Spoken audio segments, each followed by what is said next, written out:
After the bell. It is. All right, here's a good story. Gasoline prices, of course, jumping through the roof this summer, but one company has a new technology that may help alleviate the pain at the pump in the future, all while creating new jobs here at home. Byron Elton is the CEO of Carbon Sciences. He joins us now in a Fox Business exclusive. Byron, thank you so much for joining us on this. You've got everybody's attention. Gas prices are on pace to hit a record high. And here, natural gas prices are near record lows, and we've got a ton of this stuff. You've got a plant where you can turn natural gas into gasoline that can go into our gas tanks. How do you do it?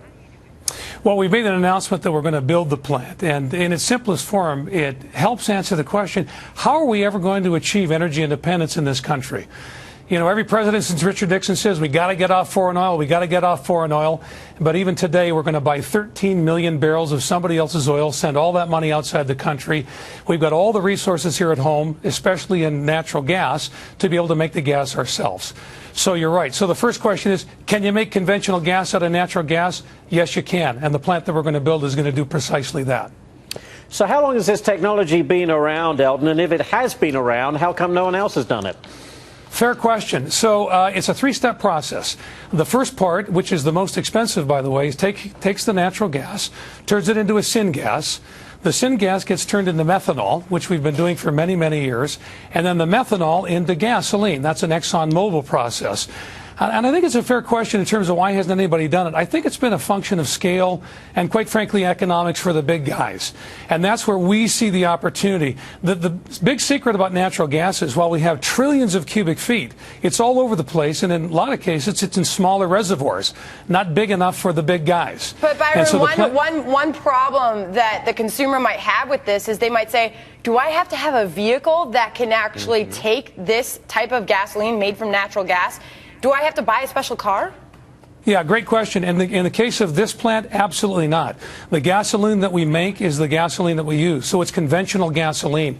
As you know, there's other approaches that use compressed natural gas. The entire infrastructure has to be overhauled, massive overhaul, a lot of time, a lot of money. In this case, it's the existing vehicles, the existing distribution system, and the existing infrastructure. So we think it's a really compelling dynamic that's going to make this successful. Certainly natural gas, a cheaper commodity than oil. Do you think natural gas could replace oil in the United States? I mean, it's a hard habit to break.